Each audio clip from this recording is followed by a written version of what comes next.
Good morning friends. आदाब। आज मैं लेट हो गया वीडियोस डालने में बहुत ज़्यादा, बिकॉज मेरे मार्कर और इंक इंक मेरी ख़त्म हो गई थी और कोई सोर्स नहीं था फ़िलहाल बुलाने का। तो मैं आप लोगों के लिए एक वीडियो टॉपिक से रिलेटेड डालूंगा for basics and introduction, and another video एक शॉर्ट फॉर्म में डालूंगा फॉर द चार्ट रिप्रेजेंटेशन। मैं आपको गारंटी दे रहा हूँ, अगर आपने मेरे पढ़ाई हुई चीज़ सुन ली अच्छे से अभी जो मैं आपको पढ़ा रहा हूँ, तो आपको कोई डाउट नहीं आएगा, हर क्वेश्चन आप सॉल्व कर लेंगे। ये मेरी गारंटी है आपको। चलिए स्टार्ट करते हैं। आज हम लोग जो चैप्टर स्टार्ट करने वाले हैं बच्चों, वो है 6th chapter of business economics, CA foundation का, दैट इज बिजनेस साइकिल।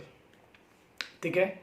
अब बिजनेस साइकिल पढ़ने से पहले मैं आपको एक चीज़ बता दूं, अभी जो हमारी देश के हालात हैं, अगर आप उसको समझ चुके हैं 24 मार्च के पहले के हालात थे और 24 मार्च के बाद के हालात हैं, या नोटबंदी अगर आपको ध्यान होगा 8 नवंबर के बाद क्या स्थिति थी और 8 नवंबर के पहले क्या स्थिति, अगर ये आपको चीज़ें समझ रही है या आने वाले टाइम पर क्या हालात होने वाले हैं, तो आप ये चैप्टर आपके लिए सबसे आसान होने वाला है। ये चैप्टर आपके लिए बहुत ज़्यादा डिफिकल्ट नहीं होगा, बहुत ज़्यादा डिफिकल्ट नहीं होगा। ठीक है बच्चों। एक सिंपल थॉट है, बिजनेस साइकिल, इसकी मीनिंग क्या है पहले हम समझने की कोशिश करते हैं। ठीक है। बिजनेस साइकिल का मतलब होता है फ्लक्चुएशंस आना आपकी इकोनॉमिक एक्टिविटीज़ में, है ना। कुछ फ्लक्चुएशंस सर्टेन होते हैं, कुछ फ्लक्चुएशंस बहुत अनसर्टेन होते हैं। जैसे जो अभी देश के हालात है वो बहुत ही अनसर्टेनिटी से आए हैं। नहीं तो फरवरी, मार्च, अप्रैल शादियों का, वेडिंग का टाइम होता है, ट्रांसपोर्टेशन, कम्युनिकेशन, कपड़ों का व्यापार और इट्स लाइक टूरिज्म, ये सब उफान पे होता है। इसमें गोल्ड मार्केट आप ले लीजिए, बुलियन मार्केट ले लीजिए, ठीक है, ये उफान पे होता है, ये एक्सपांशन पे होता है। अभी सब डाउन पे है। ठीक है। अब लॉन और लाइक खाने से related food, everything is on expansion, but अभी ये सब चीज़ें कॉन्ट्रैक्शन पे है, अभी डाउन स्विंग पे है, या बंद हो चुकी है या कम हो चुकी है। फिलहाल तो बंद ही हो चुकी है। तो बिजनेस साइकिल मतलब फ्लक्चुएशंस आना आपकी इकोनॉमिक एक्टिविटीज़ में। अब कुछ फ्लक्चुएशन सर्टेन है, तो जैसे अम्ब्रेला वाले को पता है, या फॉर एग्जांपल रेनकोट वाले को पता है, या गर्म कपड़े बनाने वाले को पता है, या ठंडे कपड़े बनाने वाले को पता है, कॉटन वॉटन जो बनाते हैं, कि भैया मेरी चीज़ 6 महीने बिकेगी, 6 महीने नहीं बिकेगी। तो आई नो कि क्या होने वाला है, भाई रेनी सीजन में बिकेगा और उसके बाद नहीं बिकेगा, आई नो दैट। तो जब उसका सामान नहीं बिकेगा तो उस वक्त वो अपने रिसोर्सेज को अल्टरनेटिव यूज में लगा देता है, तो क्योंकि सर्टिनिटी है, 3 महीना बिकेगा, 3 महीना नहीं बिकेगा। यहाँ जब अनसर्टेनिटी आती है तो बिजनेसमैन के लिए तकलीफ आ जाती है। तो फ्लक्चुएशंस मतलब कुछ सर्टेन है, कुछ अनसर्टेन है। जो सर्टेन है तो हमें पता होता है कि एक सीजन आएगा तो चीज़ों के दाम बढ़ेंगे, उसे हम बूम पीरियड भी कहते हैं, बच्चों आपने पढ़ा होगा। ठीक है। Expansion phase of that sector, है ना। जैसे प्रॉपर्टी का, अब जैसे फॉर एग्जांपल शादियां होंगी तो लॉन के दाम बढ़ेंगे, है ना, पंडित जी के दाम बढ़ेंगे, मौलवी जी के दाम बढ़ेंगे, पूजा सामग्री के दाम बढ़ेंगे, जो क्रैकर्स के दाम बढ़ेंगे, है ना, फूलों के दाम बढ़ेंगे, फूड प्रोडक्ट्स के दाम बढ़ेंगे, समझ में आ रहा ना, लेबर सेक्टर के प्राइसेस बढ़ेंगे, है ना, ये चीज़ें होने लगती। कंस्ट्रक्शन सेक्टर, क्योंकि शादियों का सीज़न आता है, लोग घर बनाते हैं, कंस्ट्रक्शन होता है। तो कुछ चीज़ें हमें पता है, तो जो पता है उसको हम एक्सपांशन फेज में बूम पीरियड कह सकते हैं, या फिर we know that it is more like a phase which everyone is expanding. और एक ऐसा फेज आता है जो हमको पता है कि सर यहाँ डाउन स्विंग्स होती है कुछ सेक्टर्स के लिए। जैसे आप कंस्ट्रक्शन सेक्टर जाओ, पानी की सीजन में कंस्ट्रक्शन सेक्टर बिल्कुल नहीं काम कर सकता, ठीक है, ट्रांसपोर्टेशन की हालत खराब होती है, तो वी नो दैट। मगर वो जो नहीं पता उसकी हालत क्या। अब हम स्टार्ट करते हैं जीरो से। फॉर एग्जाम्पल अभी जो देश के हालात हैं, ये आपको समझने के लिए बहुत आसान होने वाला है। अभी जो हमारे देश के हालात है वो, कई लोग कहते हैं रिसेशन है, कई लोग कहते हैं डिप्रेशन है। डिप्रेशन मतलब अब आपकी इकोनॉमी पूरी तरीके से ध्वस्त हो चुकी है, पूरी प्रोडक्शन एक्टिविटी और लेवल ऑफ आउटपुट एकदम फॉल हो चुका है। तो फिलहाल तो मैं डिप्रेशन कहना बहुत जल्दबाजी और बहुत ज़्यादा आप बोल सकते हैं कि एक ओवर एस्टिमेशन होगा। बट हाँ, हम एक रिसेशन के दौर में है। रिसेशन मतलब जब आपकी इकोनॉमी 2 क्वार्टर मतलब 6-8 महीने तक सफ़र करती है बैडली। जैसे आपने पढ़ा होगा the great depression 1929, JM Keynes 1933 तक, तो 3-3.5-4 साल के फेस को उन्होंने ग्रेट डिप्रेशन के दौर से जोड़ा था, है ना। ये 2008 में एक बहुत बड़ा रिसेशन आया था, रिसेशन आईटी सेक्टर में। तो ये 1.5 ईयर का तो एक फेज जाने वाला है, तो इसको रिसेशन से जोड़ा जा रहा है। ठीक है, कि जब इकोनॉमिक एक्टिविटीज फॉल हो जाती हैं, तो मान लीजिए एक एग्जांपल के थ्रू, अभी हमारी इकोनॉमिक एक्टिविटीज फॉल पे है, मान लीजिए क्या है, तो क्या क्या चीजें कम होगी अभी हमारे यहाँ पर। मतलब हर एक्टिविटी अभी डाउन फॉर्म में है। आपको समझाने के लिए, बहुत ईजी वे में समझाने की कोशिश कर रहा हूँ मैं आपको, ठीक है। अभी समझ लीजिए हम लोग लोएस्ट पॉइंट पे हैं, या तो उसे रिसेशन कहिए, या अगर थोड़ा सीरियस फॉर्म में कहना है, अगर ज़्यादा 1-1.5 साल हो गया तो डिप्रेशन कहिए, ठीक है। तो कभी ना कभी तो ऑप्टिमिस्टिक अप्रोच आएगी ना कभी तो वर्ल्ड पॉजिटिव होगा, कभी ना कभी तो चीज़ें बेहतर होंगी। तो जब बेहतर होंगी तो क्या होगा, सुनना, अभी ना आपका लैंड यूज़ हो रहा है, ना लेबर यूज़ हो रहा है, ना सर्विसेज यूज़ हो रही हैं, ना आपके फैक्ट्रीज यूज़ हो रहे हैं, ना आपकी कोई भी चीज़, कोई भी फैक्टर प्रोडक्शन यूज़ में नहीं है, सबके प्राइसेस अभी डाउनफॉल पे हैं। आपने क्रूड ऑयल की न्यूज़ पढ़ी कल, बिलो जीरो, डिमांड ही नहीं है, ट्रांसपोर्टेशन बंद है, लोगों को तेल की जरूरत है नहीं, क्रूड ऑयल कहाँ जमीन पे पहुंच गया प्राइसेस, वो भी तो एक वन ऑफ द फैक्टर्स है। तो वहां की इकोनॉमी को भी बहुत फर्क पड़ेगा, जो अरब कंट्रीज है, मिडिल ईस्ट कंट्रीज है, जहां पर तेल होता है, ठीक है। अब मान लो ऊपर वाला करे 6 महीने बाद हमारी इकोनॉमी रिवाइव करेगी, ठीक है, तो रिवाइव करेगी तो अभी हम डाउनफॉल पे, फिर हम धीरे धीरे अगर अपने आप को रिकवरी फेज में आएंगे, है ना, हमारा हर सेक्टर धीरे धीरे अपने आप को रिकवर करेगा। क्यों? क्योंकि शायद लोग मार्केट में आएंगे तो लोग पैसा खर्च करेंगे। देखो इकोनॉमिक्स में एक ही चीज ध्यान रखना, every factor is depend upon aggregate demand side.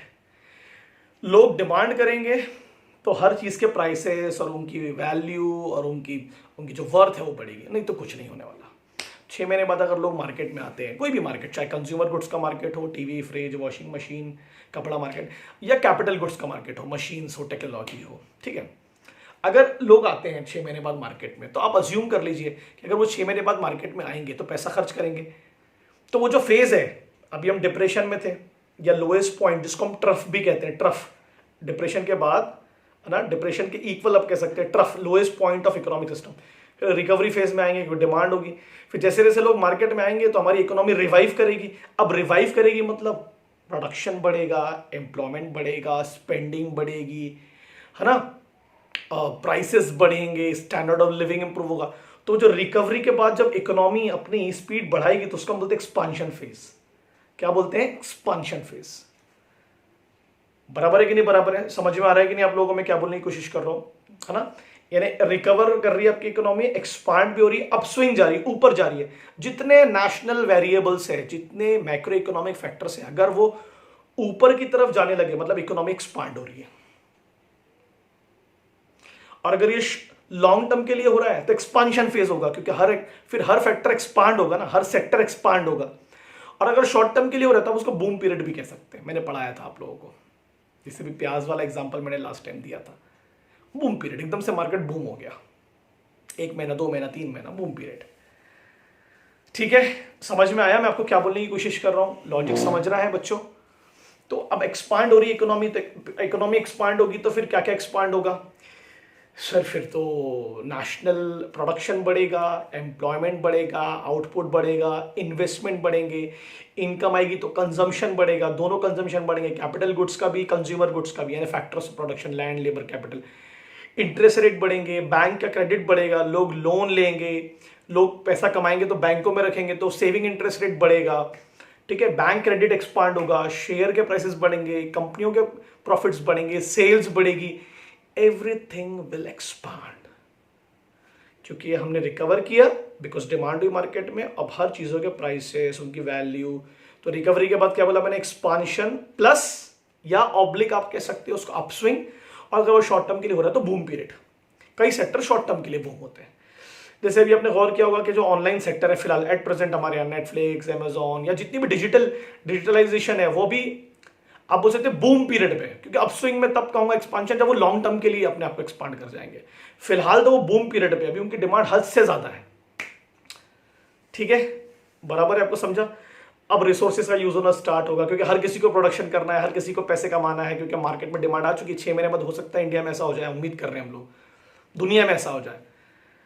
Resources लगेंगे, रिसोर्सेज होते नहीं है, अब आप प्रोडक्शन कर रहे हैं, लोगों के पास पैसा आ रहा है, लोगों को चीजें चाहिए, आप ओवर प्रोडक्शन कर रहे हैं, एक्सेस में प्रोडक्शन कर रहे हैं, ऑप्टिमम यूटिलाइजेशन ऑफ रिसोर्सेज हो रहा है।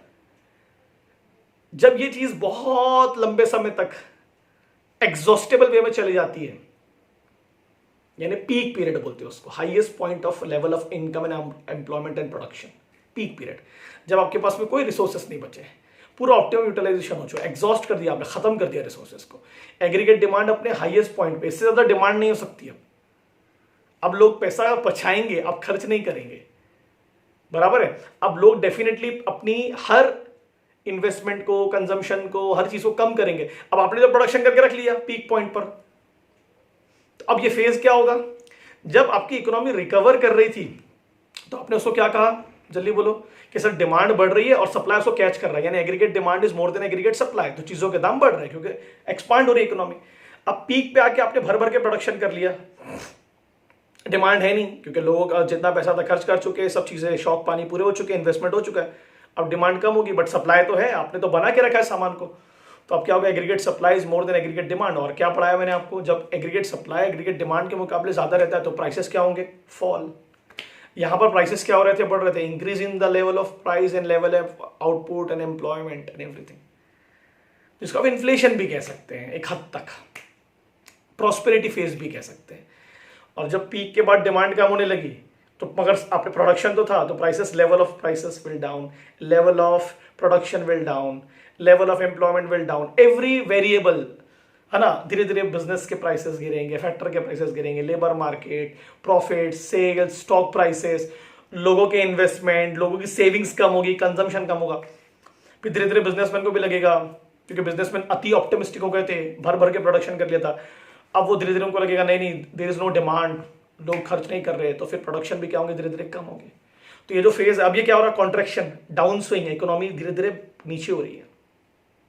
समझ में आ रहा है कि नहीं समझ में आ रहा है मैं आप लोग क्या बोल रहा हूँ, है ना। तो यही डाउन स्विंग अगर लंबा हो गया 6 महीने के लिए, तो रिसेशन जो हम उम्मीद कर रहे हैं कि शायद दुनिया में भी है, ये होने वाला है। और अगर ये 1, 1.5, 2 साल, 2.5 साल तक चले गया तो डिप्रेशन, जो मैंने आपको फर्स्ट वर्ल्ड वॉर के बाद का एग्जाम्पल दिया 1999, the great depression period. Logic समझ रहा है मैं क्या कह रहा हूं आप लोगों को, पक्का है ना। दाढ़ी आ गई वापस, रमज़ान आ रहे हैं 24 तारीख से, तो इंशाल्लाह हम लोग पढ़ेंगे भी, मैं रोज़े नमाज तो रखता ही हूँ, और एकदम डिसिप्लिन से पढ़ेंगे और कोशिश करेंगे कि अच्छे से सर्वाइव करें चीज़ों को, है ना। Down swing, every variable will fall down, every variable, whether it is level of income. अभी देखो देश के अंदर प्रोडक्शन ज़्यादा है क्या सर, डाउन, जीरो है सर कई जगहों पर, तो कई सेक्टर की तो हालत खराब है। सिर्फ फार्मेसी को और या फूड प्रोडक्शन या फार्मिंग सेक्टर को छोड़ दें तो every sector is in the down swing.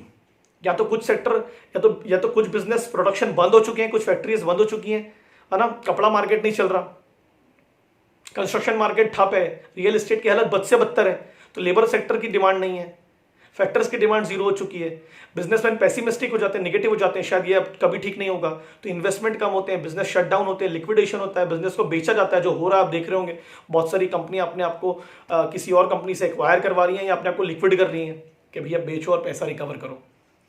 तो पीक के बाद क्या हुआ, कॉन्ट्रैक्शन हुआ, जो होना था शायद हमें पता था, बट अगर वो लंबे समय के लिए हो गया तो फिर वो रिसेशन में आ जाएगा, और अगर वो टू लॉन्ग टाइम के लिए चले गया तो वो डिप्रेशन में चले जाएगा। और हर वो फैक्टर, मैक्रो इकोनॉमिक फैक्टर जो अभी बढ़ रहा था, जो मैंने आपको बताया, वो हर वो फैक्टर डाउनफॉल पे रहेगा, चाहे वो प्राइसेस हो, चाहे वो इन्वेस्टमेंट हो, चाहे कैपिटल गुड्स के डिमांड हो, कंज्यूमर गुड्स के डिमांड हो, everything, aggregate demand, aggregate supply, income, saving, बैंकों के क्रेडिट कम हो जाएंगे। कौन ले रहा है अभी बैंकों से लोन, कोई नहीं ले रहा, क्योंकि पता ही नहीं ना आगे जाके बिजनेस चलेगा कि नहीं चलेगा। सेविंग इंटरेस्ट रेट्स कम हो जाएंगे, बैंक कहां से आपको इंटरेस्ट रेट पे करेगा, तो बैंकों की लिक्विडिटी कम हो जाएगी। यहां लिक्विडिटी बढ़ रही थी क्योंकि बैंक पैसा दे रहा था भर भर के, आरबीआई बोल रहा था दो पैसा जितना इन्वेस्टमेंट कर रहे थे लोगों को। लॉजिक समझ रहा है मैं क्या कहने की कोशिश कर रहा हूं आपको। तो अब फिर डिप्रेशन में आ गए, अब नीचे आ गए, डाउन स्विंग, कॉन्ट्रैक्शन, लंबे समय के लिए हुआ तो रिसेशन, और एकदम डाउनफॉल पे होगा तो डिप्रेशन। फिर थोड़े दिन बाद हम फिर रिकवर करेंगे, तो ट्रफ पीरियड, लोएस्ट पॉइंट, फिर रिकवरी, फिर एक्सपांशन, शॉर्ट टर्म के लिए तो बूम पीरियड, फिर peak. This is a cycle. हम इसके बीच में नहीं रहना चाहते हैं, बीच में, कि ना हम एकदम पीक पे जाए ना डाउन पे जाए, हम ऐसे बीच में रहें। मैं डायग्राम शेयर करूंगा आप लोगों को, ठीक है, डिस्क्रिप्शन में भी शेयर करूंगा और व्हाट्सएप और टेलीग्राम में भी भेज दूंगा जो मैंने बना के रखा हो डायग्राम। जो एक्सपांशन फेज होता है ना, इसमें सिर्फ इतना ध्यान रखना, हर क्योंकि इकोनॉमी एक्सपांड हो रही है तो इनवॉलेंट्री अनएम्प्लॉयमेंट होता है इसमें, मतलब आप काम करना चाहते हैं बट आपको काम से निकाल दिया जाता है। ये वाले में अनएम्प्लॉयमेंट तो रहेगा ही नहीं, क्योंकि हर किसी को हर कोई काम करना चाहेगा, क्योंकि इकोनॉमिक एक्सपांड हो रही है। इनवॉलेंट्री अनएम्प्लॉयमेंट का मतलब होता है कि like you want to job but किसी वजह से, जैसे फ्रिक्शनल अनएम्प्लॉयमेंट होता है इसमें। फ्रिक्शनल अनएम्प्लॉयमेंट क्या होता है जल्दी बताओ मुझे। Due to strike, due to हड़ताल, है ना, कुछ आप बोल सकते हैं it's like shifting of jobs, कि आप एक जॉब से दूसरी जॉब की तरफ जा रहे हैं। नहीं, जब एक्सपांशन होता है तो हर कोई चाहता है मैं बड़ी कंपनी को स्विच करूँ।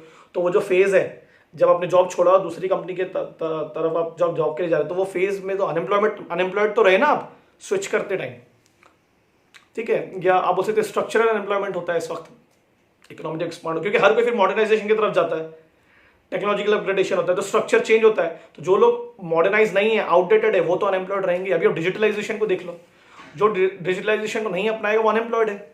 हम लोग एक बड़ा प्यारा एग्जांपल पढ़ते थे, ओला उबर ने ऑटो को अनएम्प्लॉयड कर दिया। स्ट्रक्चरल अनएम्प्लॉयमेंट तो हुआ नहीं, स्ट्रक्चर चेंज हो गया, लोग प्रेफर कर रहे हैं ये चीजों को। समझा मैंने क्या बोलने की कोशिश की आपको? पक्का बहुत आसान है, बस नाम याद रखना। लोएस्ट पॉइंट ट्रफ, उसके पहले डिप्रेशन। इकोनॉमी अगर डाउनफॉल पे आ रही है तो कॉन्ट्रैक्शन होगा या डाउन स्विंग होगा। लंबे समय के लिए चलेगी 2-3 क्वार्टर के लिए तो रिसेशन है ना, उसमें पूरे मैक्रो इकोनॉमिक वेरिएबल फॉल्स में जाएंगे, जो मैंने नाम लिया, जो उसके मैं आपको पिक भेजूंगा। Highest point exhaustible resources, aggregate demand at peak, highest aggregate supply, over production पे एक्सेस कैपेसिटी, पीक पॉइंट। उसके पहले क्या था? प्रॉस्पेरिटी फेज, एक्सपांशन या अपस्विंग, या शॉर्ट टर्म के लिए अगर इकोनॉमी बूम करती है तो बूम पीरियड, है ना। और उसके पहले रिकवरी फेज, है ना। बराबर है कि नहीं बराबर है? समझ में आ रहा है? तो एक्सपांशन में क्या क्या होगा? एक्सपांशन है, बूम है, रिकवरी है, प्रॉस्पेरिटी है, ये सब नाम है उसके, अपस्विंग है ना। और ट्रफ और डिप्रेशन एक ही तरीके से लेंगे ना। ट्रफ और डिप्रेशन आया तो आपको याद रखना है, बस पहले डिप्रेशन आएगा फिर ट्रफ लोएस्ट पॉइंट, फिर यहां से रिकवरी होती है एक साथ में। बराबर है? पीक को और हम लोग क्या बोलते हैं? पीक को पूरे रिसोर्सेस पूरे यूज हो चुके हैं, ऑप्टिमम। तो पीक को हम लोग या तो बूम पीरियड कहेंगे या पीक पीरियड कहेंगे, या प्रॉस्पेरिटी, देश प्रॉस्पेरस हो चुका है सबसे ज्यादा, ये आपको भूलना नहीं है। पक्का अच्छे से रिवाइज करना मॉड्यूल से, पूरा समझेगा, मेरी गारंटी है। मैं इसका चार्ट आपको बना के भेजता हूं, है ना। अनएम्प्लॉयमेंट समझा कौन कौन से आएंगे एक्सपांशन के फेज में, और जब ये वाला होगा डाउन स्विंग होगा तो फिर तो अनएम्प्लॉयमेंट रेट बढ़ना ही है, क्योंकि वॉलेंट्री अनएम्प्लॉयमेंट तो होगा नहीं, इनवॉलेंट्री ज्यादा होगा। आप काम करना चाह रहे हैं बट क्योंकि इकोनॉमी डाउन स्विंग पे तो काम मिल रहा नहीं है, ठीक है। साइक्लिकल भी कह सकते हैं उसको, साइक्लिकल अनएम्प्लॉयमेंट, क्योंकि एक साइकिल होती है, जब एक साइकिल चेंज होती है तो अनएम्प्लॉयमेंट आता ही आता है। ठीक है बच्चों, अगर समझा तो प्लीज लाइक कीजिए, कमेंट कीजिए। मैं विदाउट रिसोर्सेज आपको पढ़ा रहा हूँ, बट जो भी है उसका ऑप्टिमम यूज कर रहा हूँ, क्योंकि अभी नीड वही है ना। मैं आपको चार्ट भेजता हूँ, ठीक है। मॉड्यूल का पहला, दूसरा पेज, तीसरा पेज पढ़ के रखना है, पूरा कवर हो जाएगा आपको, ठीक है। पक्का इकोनॉमी रिकवरी फेज में है अभी चाइना की, याद रखना। और हम सब अभी रिसेशन में है या डिप्रेशन की तरफ जा रहे हैं। चाइना अपने आप को रिकवर कर रहा है, रिकवरी ट्रफ से आगे बढ़ रहा है, रिकवरी, वहां पर चीजों के दाम बढ़ रहे हैं, क्योंकि दुनिया भर के लोग उनसे एक्सपोर्ट करेंगे, इंपोर्ट करेंगे सामान, तो उनके यहाँ पर लेवल ऑफ एम्प्लॉयमेंट बढ़ेगा, भूलना नहीं, ठीक है। चलो भाई, हमारे यहाँ भी 2-3 सेक्टर है जिनका एक्सपांशन चालू है, मैं 10 बार बता चुका हूँ। फार्मेसी हो गया, फूड प्रोडक्ट्स हो गया। चलो बाय टाटा, मुझे प्लीज बताइए समझा कि नहीं समझा। 6 chapter business cycle, first and second, third page, okay, module से पढ़े। बाय टाटा।